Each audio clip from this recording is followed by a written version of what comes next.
Hello, I'm Lauren Markham. Thanks for joining us for the RFL Preview on this edition of AFL Riverina TV. With just 5 rounds remaining, the race for the finals is well and truly on, and this week again throws up some crucial matchups. The Hoppers will go in as favourites against Turvey Park at Mar Oval, and Tigers likewise when they travel to Narrandera, although that's a dangerous game for Matt Rava's men. A massive game at Leeton on Saturday. The Crows feel they owe Gully a couple, while the Premiers need the points to stay in the finals hunt. And on Sunday, it's another crunch match as the Lions look to keep their season alive against a Mango outfit that lost 2 straight before having the bye last week. To give us some insight into those last 2 games, we spoke with Ganmain coach Jayden Kotzur and Leeton's David Meline and a couple of his players. Colin Gully, they've been last year's premiers. They were way too good for us round 1, so I think they're the only side we haven't defeated so far.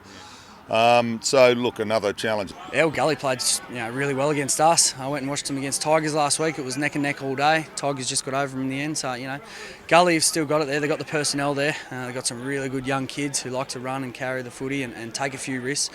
I don't think anyone in the top 7 or 8 can be withcounted at this time of year. You throw in a couple of injuries and put in a bit of good form with a couple of clubs, and it's anyone's. If you had a tip between Gully and Leeton, who would it be? I'd probably just go Leeton at this stage because it's going to be over here. Pretty tough last year, but they're playing good footy. We're playing good footy, so it should be a good day. Just a good crowd here. Hopefully, a lot of people come back and come and watch the footy first. Then we have a good night, hopefully celebrating. It's a big occasion, 20 years since the merger, and there'll be people back in town from all over the place, hopefully. And it'd be nice to finish with a win on the day. Oh, definitely. It was a slow start last time we played, and it was very disappointing to lose. But I think we've got a lot to learn from that game, and I think if we come out in the right mindset, and obviously it's a big weekend, so we'll be looking to really get the good win. We had a really ordinary start to the season, really slow start. Probably didn't have enough. We'd have liked 1 or 2 more wins in that first half, but that's what it is at the moment. So we just got to make sure that every win we get is a good win. So Poke's just brilliant. His work rate in the midfield second to none. His tackle count every week is right up and above where it needs to be. Leads by example. His voice around the contest.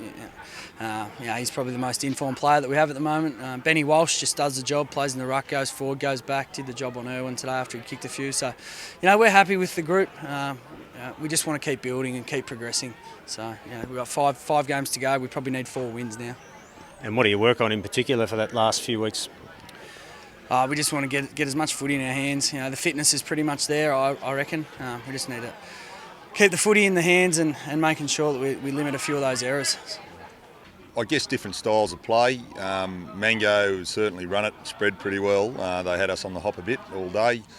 Ganmain are more of a more mature side, stronger bodies, and we've got a couple of really key big guys that we did our best to cover today. They got away a couple of times, but hard to judge. I guess, look, even Griffith the week before was a tough win for us.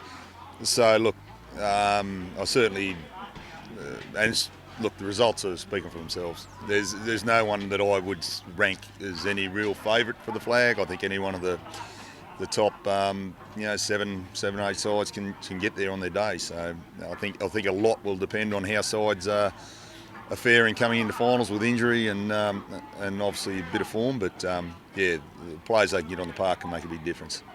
Mango and Leeton here are obviously the 2 top sides at the moment. They battled out pretty close last week, but we just got to take it every week at a time. Well, Mango obviously are a really good team, and we it was such a good game last weekend. I really enjoyed playing in it. Their midfield attack was obviously very strong. They're used to the ball, just spreading it and going long and forward.